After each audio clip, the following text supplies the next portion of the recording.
We'll talk. Yep. Okay, thank you very much. Please say hello to Jen. I will do that. Okay. Okay. Bye-bye. 因为他8点半要吃饭。他是8点半吃饭。对啊，他老婆就是 Jane 就会8点多就会煮饭，然后所以他都这个时间点要去吃晚餐，然后他就大家要一起吃晚餐。哦，你怎么都那么熟？我记得啊，因为上次也是同样的 scenario，你想让他在讲的时候，因为他其实就是要去吃晚餐。现在是他们的晚上8点半啊，所以他会约7点半，但是他8点半一定会卡掉这样。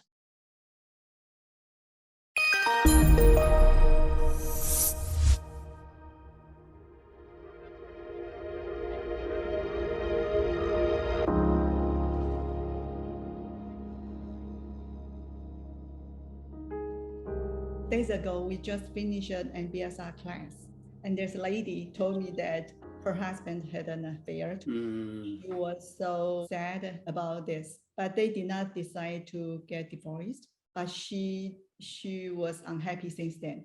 She asked me about reconciliation workshop, and of course I welcomed her to come, but somehow I felt that there was such a big event. Yeah, betrayal. But that's a difficult one. Betrayal is very, very painful. Losing trust. My heart goes out to her. That's a painful thing, very painful.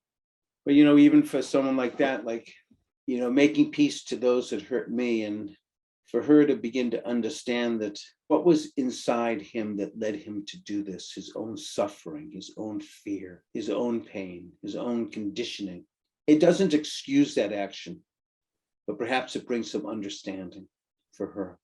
And at the same time, so long as she continues to harbor resentment and grudges, this will be a great suffering for her. But it's going to take time because there's been a betrayal of trust. And so he's going to have to earn that trust through his example if he is willing to really be sincere. And she'll know if he's being sincere or not. And hopefully this can work out. But he's got to also acknowledge his betrayal and try to make amends and earn it. He's got to earn that trust. It's not just, as you say, lip service. You got to earn it. When trust is broken like that, it's very difficult to repair, but not impossible if he's really sincere about wanting to make amends and feeling the shame and the pain that he caused his wife.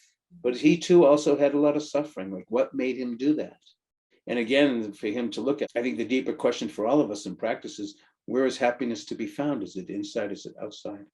And I keep on looking outside for something, but it never stays. But if they both are dedicated to want to work on it, they can earn that trust. They can heal, but it will take time. I'm glad that she went to your class and was able to be honest and share her deep pain, and that you could listen deeply and care for her. At least she starts to be alive. Yeah. Otherwise, it's very easy to block all the feelings or sensations. Sometimes when people are getting hurt, they do not want to see it. They want to avoid it. That's right. So you have to advertise very clearly. This is about entering into our own pain. This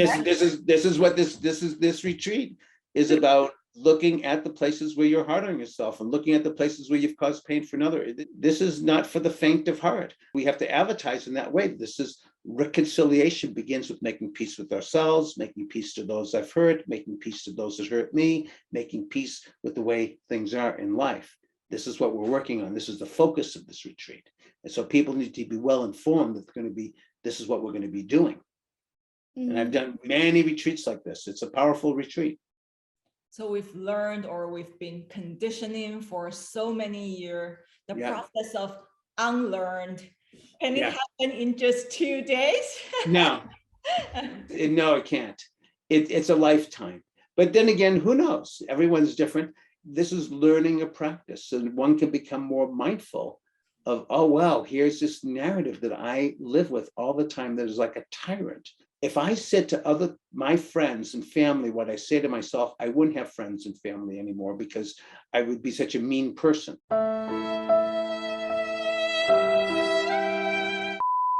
This is not a, hey, let's practice mindfulness and you'll get all fixed in 2 seconds and then be happy. You guys are involved in this work of breaking that myth that mindfulness is just about being happy. And well, I'll just take a mindfulness class and then I'll be happy forever. Like, no, but right. But we're working on it. Yeah, we are trying very hard to let people know that mindfulness is not just 1 second and happy. So yeah, people that come on this retreat, they will begin to probably investigate more deeply. Where are the places inside me that I'm hard on myself? Or where, oh, here's all the places that I've caused some pain to another. Oh, here's the resentments that the people get more aware of these things that are inside that are actually causing all the stress and suffering and pain in life. And people are hurting each other all the time, in all ways. These are very universal. Times to myself, times I've hurt others, times others have hurt me, and making peace with this life. It's all interconnected. Very noble work. That's correct. If their intention is there, it's very strong. It's very beautiful. We can't say it's going to happen, but it's the beginning of a journey. Even if there's some hate. Whatever it is. But if there's an intention to want to heal their hate, so that if they're open, like the 9 dots, open to seeing from another perspective. And yes, there could be a lot of hate, but also that hate is causing so much pain and suffering inside. And I just want some relief. Yeah. It's like carrying an extra 100 pounds on your shoulders day in and day out. It's painful. I don't care about how pain I felt. I care about how painful the other one felt. Yeah, so someone like that may not help because they're not interested. Mm-hmm. They just want to punish.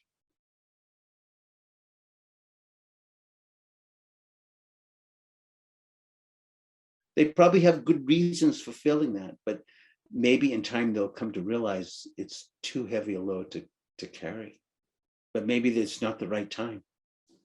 There's a Native American saying, if you walk in my shoes, then you'll understand more about what I'm living with. And so whether it's generational divide or philosophical divide or whatever divide it is, it involves a sense of trying to understand where another person is. But probably even more important is, what is it about you and your conditioning that you're getting activated? And so we're coming back to the person, whether you're young or old, I don't care. Like, what is getting activated inside you? Because you're carrying around some story that old people are this or that or whatever. What's your story? And so let's investigate from that side. Because we're the ones that are creating our own heaven and hell through our own thoughts, not anyone else. So what's getting activated inside you? And perhaps as we understand that, like, oh, this is reminding me because older people have always just told me what to do and they're not listening to me and I'm kind of angry and whatever. But like, we want to understand what's the root of why there is that there. As we understand it, that may give us a little bit more space than we did if we didn't understand it. How do we begin to meet it more wisely? So we can navigate it more skillfully. So we need to know ourselves. So it is like a huge inner work. That's right. An inside job. Well, I could think of one person. I remember this is a dramatic story where she, because of her upbringing, she had a very low opinion of herself. And as we understood her more, she said that the only thing that she would ever remember about what her mother told her was, I wish I never had you. And so that's a kind of a big story. And so she kind of believed that she wasn't worth anything and lived that way in her story about herself. And as Jen and I worked with her, her professional career was, she was a certified nurse midwife. She actually has helped give birth to like 1,000 or more babies. And so we helped her to realize that maybe she actually was okay. I'm simplifying it a lot, but it was a very powerful story of her beginning. There was this opening where she, wait a minute, had this belief that I won't amount to anything and I should even be on this planet because I wish I never had you. Is quite a horrible thing to say to someone. But she began to feel her own humility and kindness, her compassion for herself. These are really touching. Thank you. But you know, we're all conditioned. We don't even know that we're conditioned until we begin to wake up. So many years, I mean, to learn all of these stories. Yes, so many. But the thing is, we didn't come in this way. Look at all infants. They don't have shame and humiliation. They don't have prejudice, bias, shame about their bodies. You know, if I get my 21-month-old, if he's got to poop in front of you, he don't care. He'll just poop, he'll burp, he'll laugh, he'll pee. Like, we came in this way. There's a story of, I think I've even told it on the retreat in Taiwan, of I have a friend of mine that there's this Western fairy tale about this King Midas. Everything he touched, cup, whatever, he could turn things into gold. So his name was King Midas, but my friend's father used to call my friend growing up, instead of King Midas, he said King Minus. Minus means subtraction. King Minus, everything you touch breaks. It doesn't turn to gold, it breaks. So this is the type of conditioning that he was brought up in, this environment, that he's a negative and everything he touched breaks. This is, you imagine how it affects your self-worth. Fortunately to say, through the practice of meditation, he's discovered his beautiful qualities. He's no longer a King Minus. Actually, he's a King Midas. Everything he touched turns into blessings. He's a beautiful person. But we come in with these stories and we believe them to be true because we don't know any better. Terrible stories. People being told won't amount to anything. They're clumsy. They're stupid. Of course, as we gain more awareness, we see, oh, this is a story that I've been telling myself, and that's not all of me. We want to understand why we have to do self-compassion. Mindfulness is more powerful. If we're hard on ourselves and we just put our hand on our heart, that's good. But we need to understand why it is that I have to put my hand on my heart, because I'm walking around with this story that I'm damaged goods, that I'm not a good person, that I'm unworthy, that I'm inadequate. So we're going to be bringing our mindfulness to begin to investigate the stories that I tell myself, that I believe in. As we understand this more, yes, there might be a gesture towards greater self-compassion, of course. What's the difference between reconcile and forgive? It'd be interesting to understand more the Chinese translation, and is there a difference? And in English, there's a difference. In our Western world, forgiveness sometimes has the idea of that you have to forgive someone. Just like sometimes, like in the meditation world, we speak about the difference between accepting what's here and acknowledging what's here. And sometimes acceptance is like implying that you have to be okay with it, where acknowledging is acknowledging even what you're not okay with. So in the same way, sometimes forgiveness is like kind of like this. Sometimes people have this understanding, it's like I have to forgive, but it's not so easy to forgive. Like you just can't make up your mind and forgive, just like you can't make up your mind and let go. Even though you might tell yourself 1,000 times, let go doesn't happen. But if I learn to let be, maybe gradually I can let it go. So perhaps through the practices of reconciling, acknowledging the resentment that you are living with, and realizing how much painful it is to carry it, through this practice of reconciliation, I might begin to soften, maybe perhaps in time move towards a place of forgiveness. Don't know. But it's just movement towards wanting to stop the fight, stop the pain. So forgiveness has more of, in some ways, it's almost like a commandment, like you have to forgive, but reconcile is a little bit, it's softer. I'm in a relationship with my suffering and my pain and wanting to understand it more to make peace. So that's my attempt at what in Chinese. I'm curious. I'd love to hear more what that is. It seems like forgive is a lot wider and also deeper. The forgiveness? Yeah, if the forgiveness is true, but forgiveness might not be true. Sometimes we say, okay, I forgive this one, but that's only the mouth, not the heart. Yeah. But if we do it like the heart, the mind, the body, and the action, then it will be very powerful. It seems like reconcile is not so heavy. It's a little bit lighter. Mm-hmm. Get closer to the one who was hurt or who felt hurt, not so far away. Forgive is a little bit far away. It seems like a wonderful goal or a way to be a good person. I feel pretty similar. Forgive is kind of like the final goal or like the final step, but making peace or reconciling, it's more like a really gentle process. Yeah. I know the direction.